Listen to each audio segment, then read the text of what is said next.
Hello, everybody. Welcome in. As usual, let's just jump right in and catch up with all the great news of the day. And today we're going to talk about a whole host of different things. So, without further ado, this is about math, money, and freedom. Thank you for coming. First of all, Bloomberg came out with a new price target. They now estimate that Bitcoin could hit $400,000 in 2021.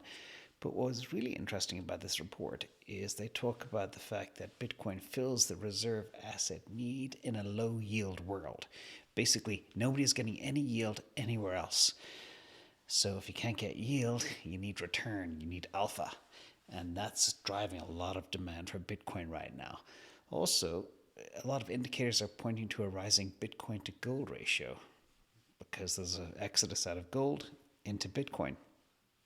And you've seen many charts from me on those relative Bitcoin to gold ratios so far. And they are going up kind of parabolically.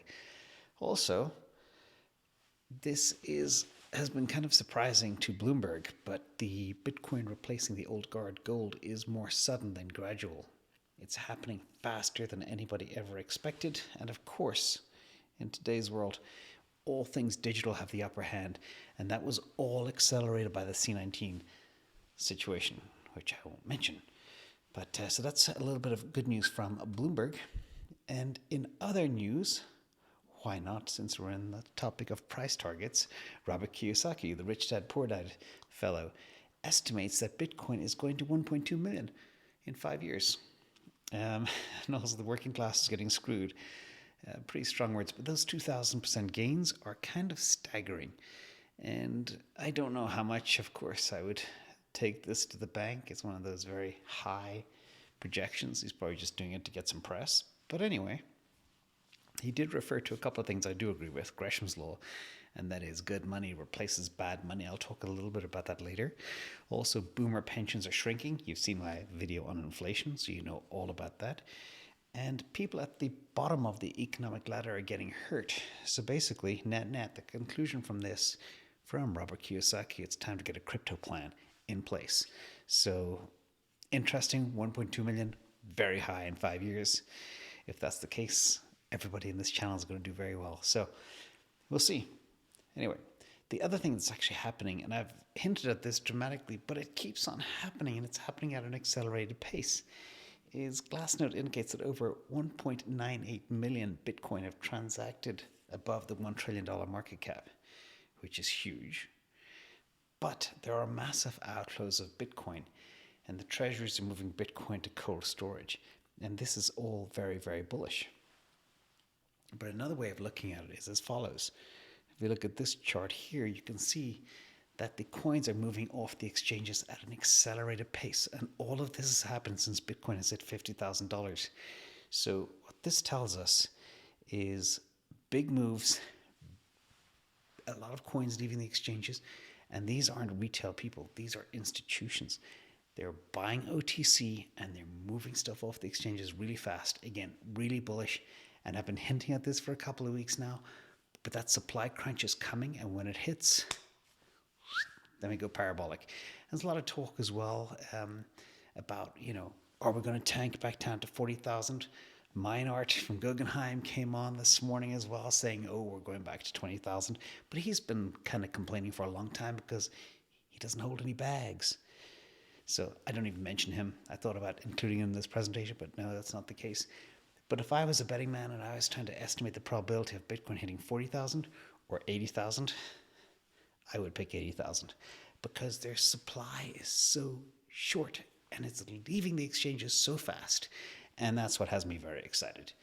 Now let's, as usual, I wonder who is selling. So when you see these little dips like we have right now, in fact, if I look at the computer behind me, Bitcoin is at 56.2. It went all the way down to 55.5, and then a flood of money came in and bought. So people are buying the dips. I wonder who it is, but I thought this was kind of interesting. Michael Saylor thinking, can I borrow another $3 billion to buy this Bitcoin dip?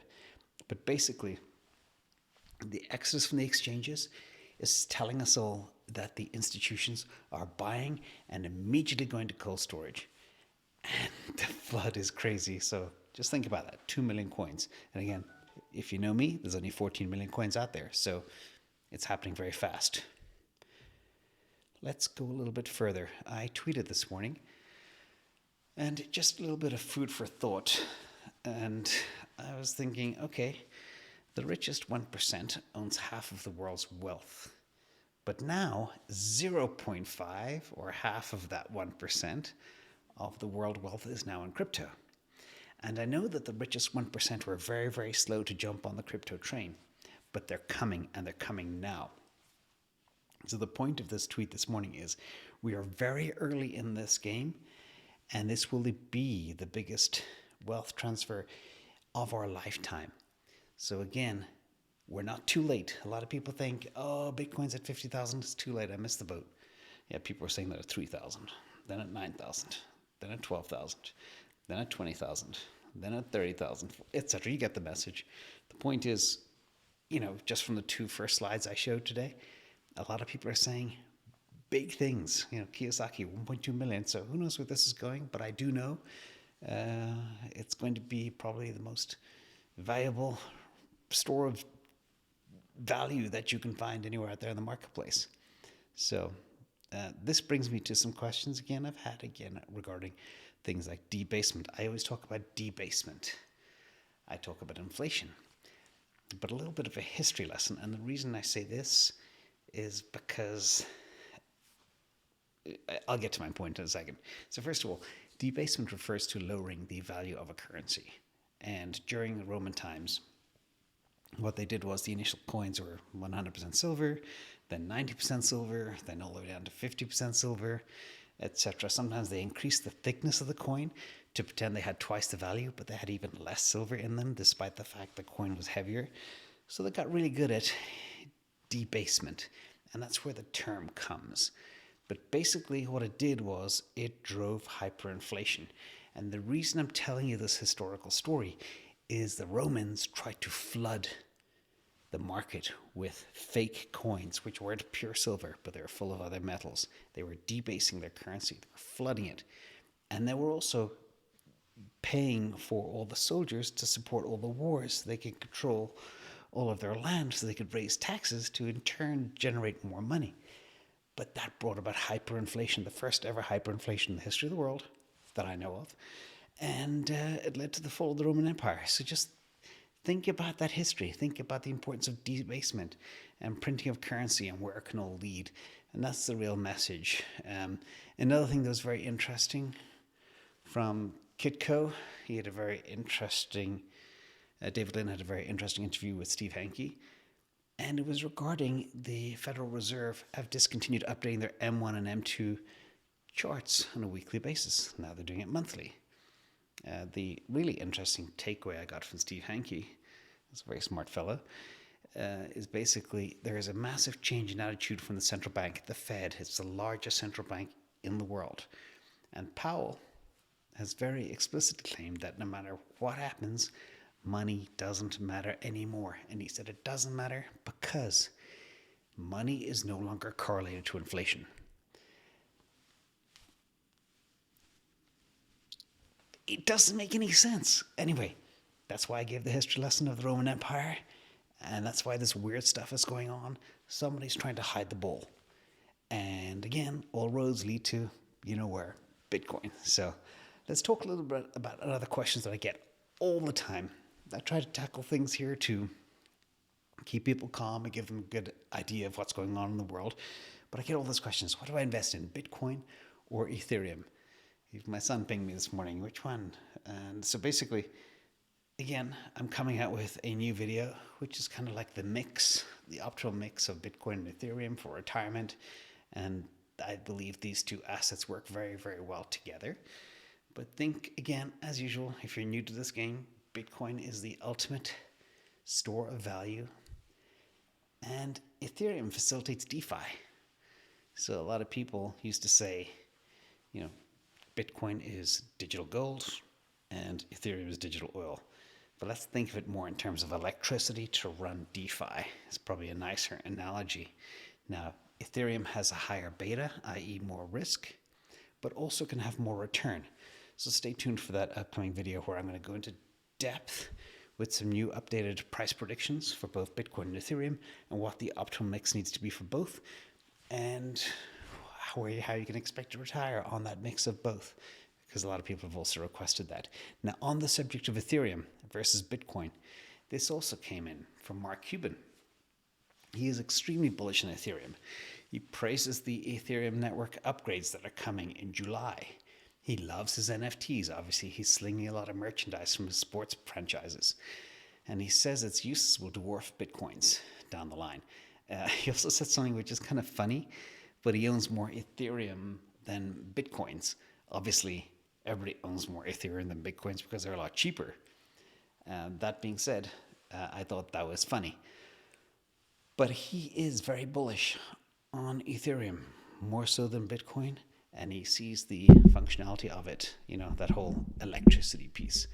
So that was interesting. Now, on to NFTs. This was very short-lived. Obviously, NFTs, I don't know if you've been tracking this, but they are down 70% from their highs. Wow, that was a silent crash that happened very fast behind the scenes. A couple of weeks ago, NFTs were the rage, and now it's like, was it an also ran? So the truth is, I think NFTs are here to stay. It's just one application of DeFi. And despite the fact that they are down 70% from a peak average NFT price of $1,400, it's a big, big dip, and it could go further. However, what's also very important to know is the number of NFT sales is down a third in the last 10 days. So this whole space, what goes up very fast comes down very fast. So take that all as a lesson for everything in the markets, whether it's a crypto or a stock. Just be careful out there. Watch for the shiny new thing and make sure it's tried and tested before you jump in. Now, another piece of a little bit of scary news, and you've been hearing me talk about CBDCs quite a bit. The digital yuan, I call it the DY, is here, and it ain't Bitcoin. Now, the reason I want to jump into exactly what it is, because so many people say, oh, this is the new Bitcoin. It's a Chinese Bitcoin, and it's better, made in China, much better. But I just want to point out some differences. First of all, why it's not Bitcoin, and number two, why I believe we should all be very terrified. First of all, the digital yuan does not live on a public ledger, okay? It's controlled by the Chinese government. If that doesn't give you confidence, I don't know what will. It is not a peer-to-peer currency, okay? It runs through the old mechanisms. It is tied to the old currency. There is no algorithmic protocol. It's programmable. This is probably the worst piece, to the point that the currency can be made to expire. So they're going to zoom out for a second. What this means is you might have some currency in your pocket given to you by the Chinese government, but they can make it disappear in 30 days or 60 days or 90 days if you don't spend it. They can also control the interest rate you get on it. Does that sound like fun? No, that's like Big Brother.